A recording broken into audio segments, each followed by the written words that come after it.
जालना के पूर्व कांग्रेस विधायक कैलाश गोरंट्याल ने दावा किया है कि धुले गेस्ट हाउस से मिले 2 करोड़ रुपए की रकम केवल संयोग नहीं बल्कि संगठित वसूली का हिस्सा है। गोरंट्याल ने आरोप लगाया है कि इस पैसे की वसूली अंदाज कमेटी द्वारा की गई, यहां तक कि राशन दुकानदारों से पैसे भी लिए गए। गोरंट्याल इस मामले की न्यायिक जांच और नार्को टेस्ट की मांग लेकर हाईकोर्ट का दरवाजा खटखटाने जा रहे हैं। निश्चित मी सांगितल्याप्रमाणे कोर्टात जाणार आहे आणि जे मेन कंप्लेनर आहे माजी आमदार अनिल घोटे साहेब ते धुलिया कोर्टात अपेअर झाले आणि त्यांनी स्वतः वकील नसताना स्वतः त्याने पैरवी केली, त्यात त्यांना काही यश आला। म्हणजे अदाखलपत्राला दखलपात्र गुन्हा एक झालेला आहे, 123 173 174 210 असे काही कलम ॲड केलेले आहे।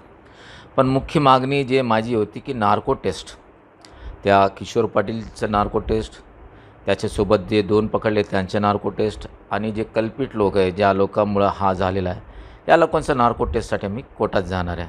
आणि हे जे धुलिया कोर्टाने जो निर्देशन दिलं त्याचं मी स्वागत करते, पण ज्या प्रकारे हे लोक आरोपी झाले पाहिजे, कोण एक कमिटीचे लोक आणि कमिटीच्या अध्यक्षापासून जे मेंबर आहे ज्या लोकांनी साठी हा मला वाटतं आहे की जे आरोप अनिल गोटेने केले की या लोकांसाठी ते पैसे जमा झाले।